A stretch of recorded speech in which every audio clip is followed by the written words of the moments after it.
welcome to the last Lenten Last Chance Chats. Well, the season of Lent is coming to a close, and Holy Week is at hand.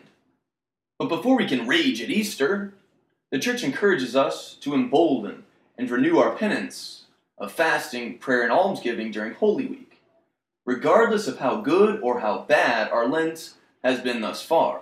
It's the fourth quarter, the 2-minute warning, the bottom of the ninth. It's not too late to prepare. One form of penance, prayer, is specifically emphasized at this time of Lent. But this poses the question, what's different about prayer now than any other time of the year? And once again, we return to Jesus in the desert, our Lenten model, where we learn that Jesus is tempted with 3 major temptations.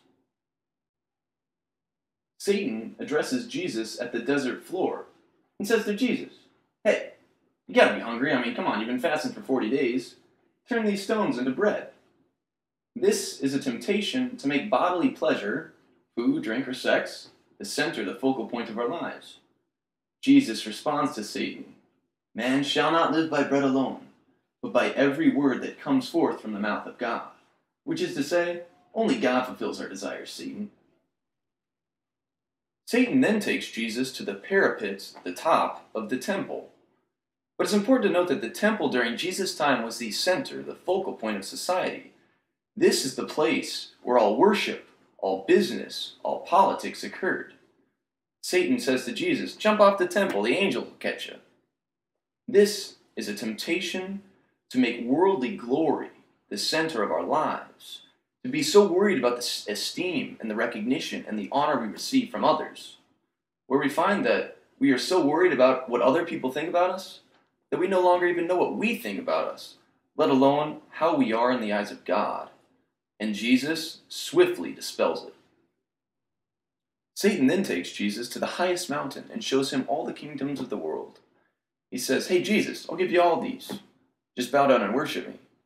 This is a temptation to power, the temptation to exercise rule over all, to exercise the highest authority.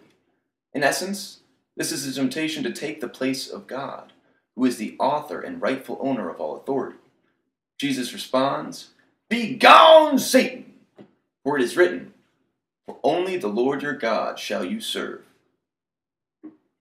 You see, as Jesus is taken from the desert floor to the top of the temple to the highest mountain, his temptations increase in gravity, from bodily pleasure to worldly glory to power. Every single sin has its root, has a shade of one of these. They are the source of all. And so when Jesus conquers these temptations, he conquers all of sin.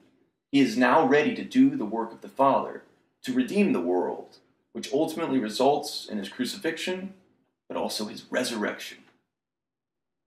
So how does that long rant have anything to do with prayer? Well, you see, as Jesus confronts the major temptations during his time in the desert, so we too are to confront these 3 universal temptations in our prayer.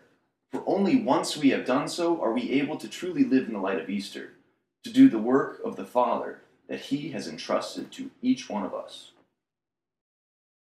Now you can stick that in your pipe, smoke it. Next time? Well, I guess there is no next time. This has been Last Chance Chats. I bid you adieu.